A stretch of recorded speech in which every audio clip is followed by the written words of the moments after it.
High to all. AP EDCET 2025కి సంబంధించి hall tickets అనేవి రిలీజ్ చేయడం జరిగింది. సో అవి ఎట్లా డౌన్లోడ్ చేసుకోవాలని చెప్పి చూద్దాం. అట్లాగే దానికి సంబంధించి ఎగ్జామ్కి మనం ఏమేమి క్యారీ చేయాలని చెప్పి దానికోసం మాట్లాడుకుందాం. సో ఫస్ట్ అయితే మీరు వెబ్సైట్లోకి వచ్చేసండి. వెబ్సైట్లో మీరు ఏపీ ఈడీసెట్ అని చెప్పి టైప్ చేసిన వచ్చేస్తుంది. సో వెబ్సైట్లోకి వచ్చిన తర్వాత మనకు ఫస్ట్లోనే చూపిస్తుంది డౌన్లోడ్ హాల్ టికెట్ అని. సో మనం ఇక్కడ క్లిక్ చేసి మన హాల్ టికెట్ అనేది డౌన్లోడ్ చేసుకుంటాం. సో ఇక్కడ ఇంపార్టెంట్ డేట్స్లోకి వెళ్దాం. ఒకసారి ఇంపార్టెంట్ డేట్స్లో చూసుకుందాం. సో మనకైతే హాల్ టికెట్స్ అనే వెబ్సైట్లో రిలీజ్ చేసింది అయితే మాత్రం 30th అయితే రిలీజ్ చేశారు.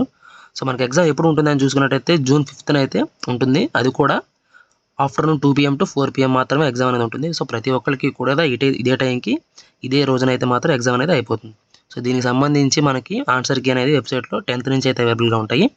సో 10th నుంచి అవైలబుల్గా ఉంటాయి కాబట్టి దానికి సంబంధించి ఏదైనా అబ్జెక్షన్స్ కనుక ఉన్నట్లయితే మనం 13th లోపు అయితే మాత్రం మనం చూసుకోవాలన్నమాట. చూసుకొని మన అబ్జెక్షన్స్ ఏమైనా ఉన్నట్టయితే రైజ్ చేసేయాలి. సో మీకు ఏదైనా ఉంటే మీరు చూసుకొని అప్పుడు రైజ్ చేసుకుంటారు. ఫైనల్గా వచ్చేసి రిజల్ట్స్ అట్లాగే ర్యాంక్ కార్డు చూసుకుంటే మనకి 21 జూన్ అయితే మాత్రం రిలీజ్ అవుతాయి అనమాట. సో ఈ డేట్స్ మాత్రం మనకు గుర్తుంటే చాలు.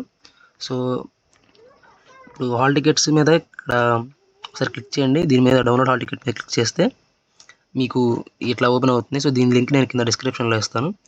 రిజిస్ట్రేషన్ నెంబరు అట్లాగే క్వాలిఫైయింగ్ హాల్ టికెట్ నెంబరు అట్లాగే డేట్ ఆఫ్ బర్త్ ఎంటర్ చేసినట్టయితే మీకు డౌన్లోడ్ హాల్ టికెట్ క్లిక్ చేస్తే మీ హాల్ టికెట్ అనేది వస్తుంది.